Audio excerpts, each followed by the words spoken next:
નમસ્કાર દર્શક મિત્રો, કેમ છો? મજામાં? મારું નામ છે આનંદ વસાવા.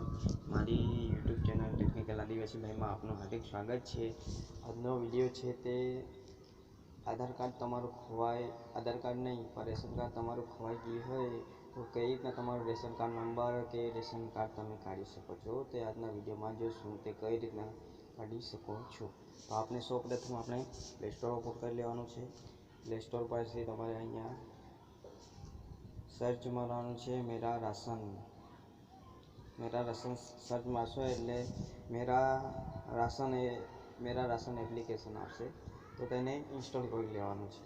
તો ઇન્સ્ટોલ કર્યા પછી તમારે ઓપન ઉપર ક્લિક કરશો. ઓલરેડી મારા એમાં ઇન્સ્ટોલ છે. ઓપન ઉપર ક્લિક કરવાનું છે. ઓપન ઉપર ક્લિક કરશો એટલે સૌપ્રથમ આવું કંઈ ઇન્ટરફેસ આવશે. તમારી ભાષા સિલેક્ટ કરવાની છે, હિન્દી, ઇંગ્લિશ જે કંઈ હોય તે. પછી બધી પરમિશનને અલાઉ કરી દેવાનું છે. અલાઉ કર્યા પછી તમારે અહીંયા આધાર શેડિંગ મતલબમાં તમારે અહીંયા ભાષા સિલેક્ટ કરવો હોય એટલે તમારી બધી ભાષા જે છે એ હું સૌપ્રથમ ગુજરાતી સિલેક્ટ કરી લઉં છું. ગુજરાતી સિલેક્ટ કર્યા પછી તમારે આધાર શેડિંગ ઓપ્શન આવશે, નીચે જોઈ શકો છો તમે. આધાર શેડિંગનો ઓપ્શન છે, તેના પર ક્લિક કરવાનું તમારે રહેશે.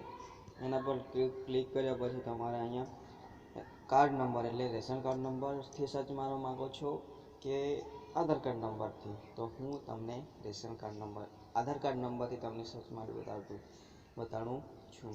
આધાર કાર્ડ નંબર અહીંયા સિલેક્ટ કરી લીધું છે. અહીંયા આધાર કાર્ડ નંબર નાખવાનો રહેશે. આધાર કાર્ડ નંબર અહીંયા નાખી દઉં છું.